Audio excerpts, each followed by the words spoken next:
Peshawar high court में PTI intra party election और इंतखाबी निशान केस की समाअत जारी है। जस्टिस एजाज अनवर और जस्टिस सईद अरशद अली समाअत कर रहे हैं। शिकायत कुनिंदा के वकील तारिक आफरीदी ने कहा कि अदालत के दायरे इख्तियार पर बात करेंगे। तफसील जानेंगे दानियाल अजीज से। दानियाल, अपडेट कीजिएगा।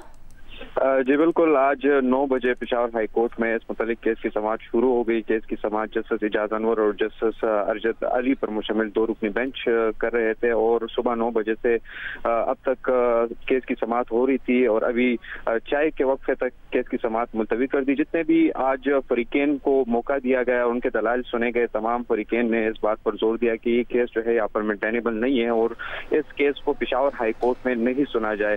जो एडवोकेट तारिक आफरीदी है, उन्होंने अदालत को बताया कि इस्लामाबाद सुप्रीम कोर्ट जो है, इस्लामाबाद हाई कोर्ट जो है वो इसलिए बना है कि जो वफाक के मामलात हो तो वो उसको देखे। इलेक्शन कमीशन एक वफाकी इदारा है और इनको चाहिए था कि ये केस जो है इस्लामाबाद हाई कोर्ट में चैलेंज करते ये यहाँ पर आए हैं, जिस पर जस्टिस एजाज अनवर ने जो फरीकेन थे उनको बताया कि ये इंतखाबात चूंकि पेशावर में हुए हैं और पेशावर में मरकजी इंतखाबात हुए हैं, न सिर्फ खैबर पख्तूनख्वा के नुमाइंदे जो है वो मुंतखब हुए बल्कि अक्रॉस द कंट्री यहाँ के जितने भी इंट्रा पार्टी इंतखाबात हुए तो उसमें अक्रॉस द कंट्री पार्टी के नुमाइंदे मुंतखब हुए, तो इसीलिए ये जो है यहाँ पर पेशावर हाई कोर्ट आए हैं।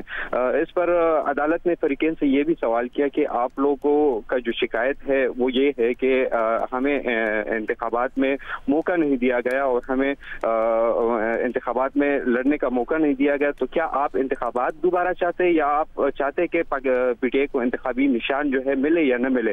तो जितने भी फरीकेन थे उन्होंने अदालत को बताया कि हम चाहते हैं कि कानून की बालादस्ती हो। अगर एक सियासी जमात ने कानून की कंप्लायंस न किया हो या कानून पर अमल दरामद नहीं किया हो, इंट्रा पार्टी इंतखाबात कानून के मुताबिक न की हो, तो अगर उसको कॉन्सिक्वेंसेस या सजा मिले कि उनसे इंतखाबी निशान ले तो उसमें कोई हर्ज नहीं।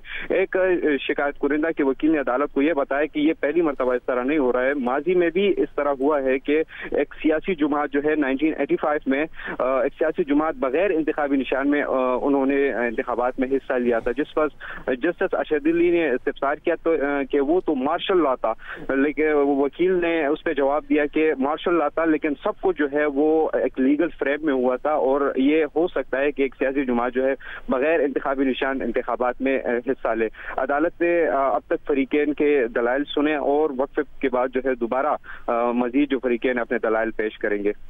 ठीक है, इस वक्त इस केस की समाअत चाय के वक्फे तक मुलतवी की गई है। बहुत शुक्रिया दानियाल तफसील देने के लिए।